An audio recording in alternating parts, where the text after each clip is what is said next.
Мысалы, мына көршімен көрші тұрған кезде жерде проблемалар болып қалады.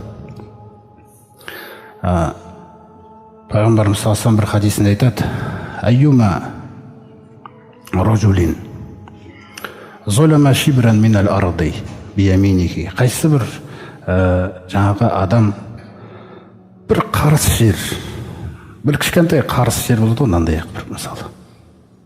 Сол бір адамның табанындай көлемде тұратын жердің несін. Кімде-кім соны дейді, ант ішіп барып, төресінің алдына барып, ант ішіп, мынау менікі деп өзіне кесіп алса дейді да соны. Негізі оныкі емес ол. Каллафахуллаху ан яхфираху хатта яблуға ахира сабиға арадин. Сендер әлі қабір барзах әлемінде дұрыс танымайсыңдар деп отыр ғой бізге хадисте. Сені жерлеп шығарып салғаннан кейін, егер де сенде осындай қылмыс болса дейді, біреуден бір табан жерін, мынау менікі деп ант ішіп, пара төлеп, мынау менікі деп біреудің жерін ұтып алған болсаң, Алла Тағала сені қабірде жүктейді дейді. Сол алған жеріңнің дейді, анау жердің ортасына, 7-ші қабатына жеткенше тескізеді дейді саған. Тескізеп, сосын сумма тахмилу турабаху илал махшар. Ертеңгі махшар алаңына сол жердің топырағын арқаңа көтеріп алып келеді дейді. Міне. Қалай көтересің, ол сенің проблемаң дейді ол. Сөйткен сен соған жаныңды сатқансың. Енді ол сенен ажырамайды. Сөйтіп көтеріп алып келесің, хатта юхта байнан нас. Адамдардың арасында сот аяқталғанға дейін соны көтеріп тұрасың дейді. Міне бүгінгі сүйген нәрсең ертең қандай қайғыға айналуы мүмкін да. Мен ғойяра худудал арды малғунун дейді Пайғамбарымыз саллаллаху алейхи ва саллям. Кім жаңағы көршісінің несіндегі жаңағы белгісінен артығырақ бүйтіп шекарасын өзіне кесіп сызып қойса, мынау менікі деп өтірік документпен келетін болса жерге, бұл адамды қарғадың дейді Пайғамбарымыз саллаллаху алейхи ва саллям. Өйткені адам мен адамның арасындағы құқық деген қиын нәрсе. Көрдіңіз ғой? Умра ибн Зубайр деген радиаллаху анху сахаба айтып отыр. Бірде Аруа бинт Уайс деген бір әйел кісі, Сағид ибн Заид деген жаңағы кісінің сахабалар. Соның Сағид ибн Заидке тән жерді өзіне қарай кесіп дау шығарады. Сотқа бірінші жүгіріп барады да, ол жаңа Маруан ибн ал-Хакам деген төреші болады. Сол Маруан ибн ал-Хакамның қасына барып айтады: "Мына Сағид менің жерімді алып қойған.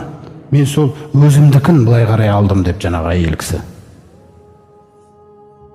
Маруан шақырады Сағидті. "Сағид, не айтасың бұл нәрсеге?" Сағид жаңа хадистерді айтады да.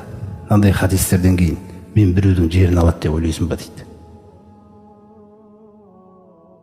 Дәлеліңіз жеткілікті. Онда не істейсіз? Мен дауха ва иях. Бұл әйелді де жаңағы жерді де қоя салайықшы екеуін.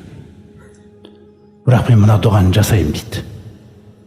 Келешектегі үмбет адаспас үшін дейді. Сонан андай дұға жасады: Аллахума ин канат казибатан. Я Аллахым, егер де мына әйел өтірік айтқан болса, қараңыздар. Фаағми басараға, көзін соқыр қылсын мынаны. Уақтулха фи ардиха, сол қимай тұрған жерінде өлтірші деген. Сонда Уру айтады, жаңа хадисті жеткізіп отқанда: Фараайтуха, сөзсіз мен көрдім ол әйелді кейін, ғамия, көзі соқыр болып қалған дейді. Талтамисул жидара, қабырғамен жүреді дейді бүйтіп. Міне.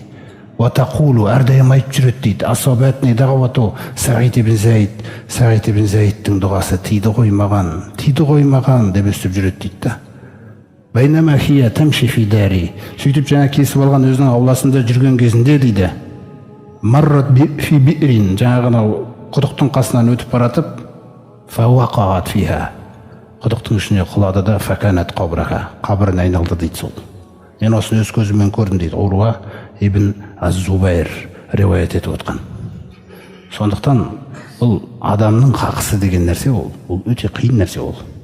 Алла Тағала мүмкін өз хақысын таухидтан кейін қалаған құлына кешірер. Жаңа қандай бір күнә жасап қойса да, таухиды аман болса. Ал енді адамның хақысы деген бұл мүлде жібермейді.